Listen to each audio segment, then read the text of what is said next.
Selamat datang dalam tinjauan komprehensif operasional stasiun penyelesaian. Di stasiun inilah, seluruh jerih payah dari stasiun gilingan hingga masakan dipertaruhkan. Kita tidak lagi sekadar memproses nira, kita sedang mengamankan nilai komersial dari emas putih. Sesi ini akan membedah secara teknis bagaimana presisi instrumen, kedisiplinan pada termodinamika conditioning, dan kepatuhan absolut pada protokol keselamatan berpadu untuk menghasilkan gula kristal putih dengan standar mutu tanpa kompromi. Arsitektur sistem penyelesaian didesain sebagai satu aliran kontinu yang tidak menoleransi bottleneck. Pertama, stasiun puteran yang bertugas memberikan gaya sentrifugal ekstrim untuk memisahkan kristal murni dari mother liquor atau cairan induknya. Kedua, sistem sugar handling, sebuah ruang conditioning presisi untuk menurunkan kadar air permukaan melalui filtrasi 7x7 mesh. Dan ketiga, stasiun pengemasan, titik kontrol terakhir di mana integritas produk dikunci dalam bobot absolut 50 kg. Kegagalan di satu titik akan merusak kualitas di titik berikutnya.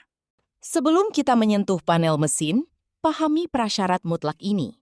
Gerbang keselamatan. Partikel debu gula yang sangat halus di area handling adalah risiko pernafasan jangka panjang dan dapat mengiritasi kornea.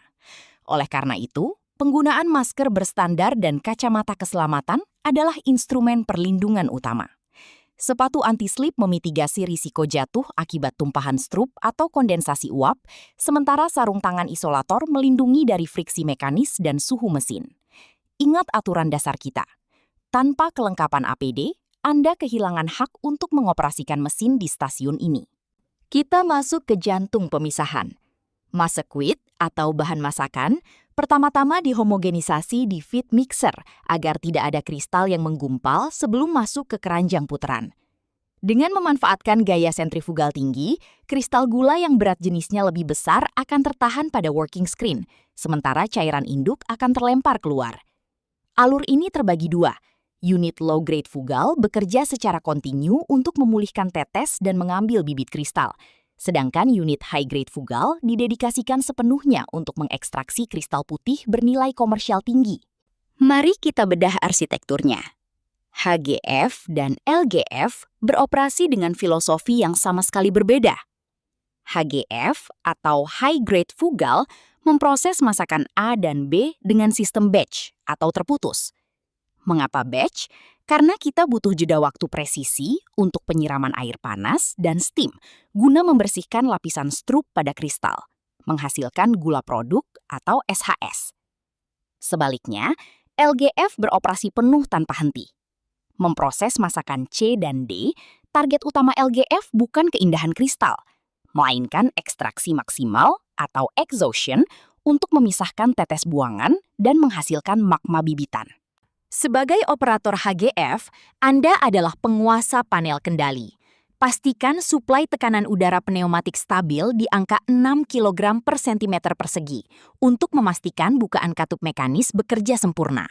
Tekanan steam pencuci harus dikunci pada 3 kg per cm persegi. Terlalu tinggi akan meleburkan kristal, terlalu rendah akan menyisakan warna kusam. Untuk operator LGF, mata Anda harus terpaku pada monitor load ampere dan tingkat vibrasi.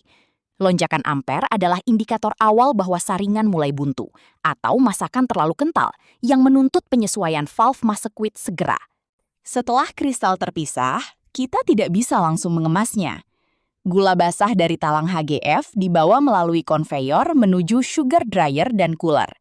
Di dalam silinder raksasa ini, force draft blower dan cyclone bekerja mengekstraksi uap air. Selanjutnya, gula jatuh ke vibrating screen untuk klasifikasi ukuran. Gula normal akan lolos ke bagging scale. Namun, perhatikan garis putus-putus di bawah.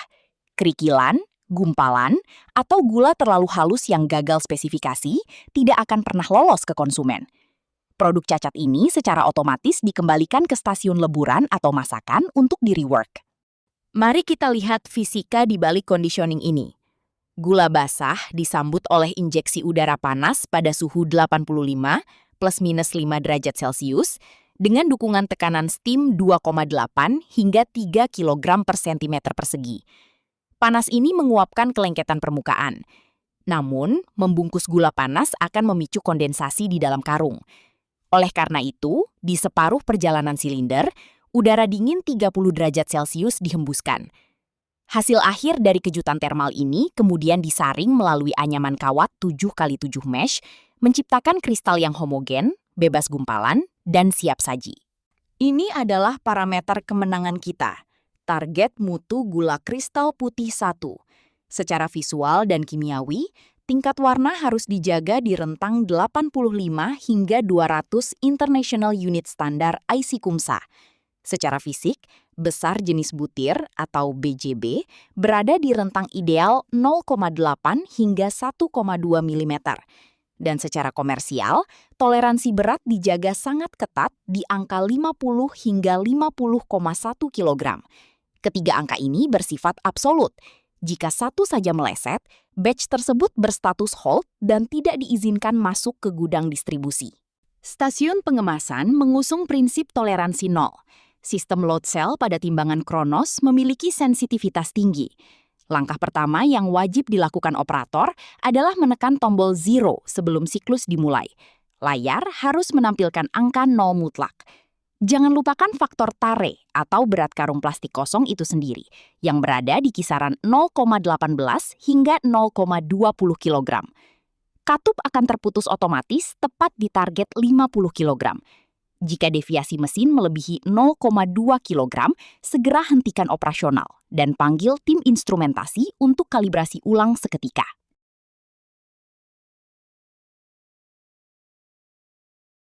Sebuah produk premium harus memiliki identitas yang dapat dipertanggungjawabkan. Inilah cetak biru keterlacakan atau traceability blueprint kita. DNA produksi tercetak di setiap karung, diawali dengan kode identifikasi standar, diikuti tahun giling, bulan, tanggal eksekusi pencetakan, identitas pabrik gula yang merilis, dan diakhiri dengan nomor urut siklus batch tersebut. Rantai DNA numerik ini memastikan jika terjadi keluhan pelanggan di masa depan, kita dapat melacak mundur masalah tersebut secara spesifik, mengisolasi batch yang terdampak, dan melakukan tindakan korektif dengan presisi forensik. Mesin yang prima tidak terjadi secara kebetulan. Ia dirawat dengan data.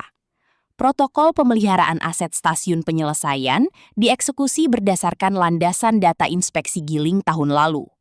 Fokus reparasi difokuskan pada integritas katup mekanis, efisiensi termal pada blower dan air heater, serta kalibrasi saringan vibrating screen. Fase eksekusi berjalan sistematis dalam 5 langkah. Pembongkaran terencana, dekontaminasi dan pembersihan total, pengukuran cacat secara dimensional, perbaikan suku cadang, dan diakhiri dengan pemasangan kembali yang disertai tes run komprehensif. Perhatikan baik-baik primary directive kita. Hentikan operasi jika terdapat indikasi berbahaya. Jangan mencoba menjadi pahlawan dengan membiarkan mesin beroperasi dalam keadaan cacat. Jika Anda mendeteksi suara mekanis yang abnormal, deviasi warna gula yang mendadak buram, atau timbangan yang terus-menerus error, segera tekan emergency stop dan laporkan eskalasi masalah ini kepada asisten teknik atau asisten pengolahan yang bertugas. Merekalah pemegang tanggung jawab akhir. Keamanan personel dan perlindungan aset mesin jauh lebih berharga daripada memaksakan angka tonase harian. Sebagai penutup, sadarilah bahwa keunggulan operasional kita bersandar pada segitiga emas kinerja produksi. 3 pilar ini tidak berdiri sendiri. Pemisahan presisi di putaran akan kehilangan maknanya jika conditioning thermal di handling gagal memberikan kekeringan standar. Begitu pula, gula sekering apapun akan rusak jika akurasi dan sanitasi pengemasan diabaikan. Cacat pada satu titik mengkompromikan seluruh ekosistem. Dedikasi Anda pada sempurnaan di ketiga pilar inilah yang menjadikan produk akhir kita bukan sekedar komoditas, melainkan gula kristal putih premium bermutu tinggi. Terima kasih atas disiplin dan komitmen operasional Anda.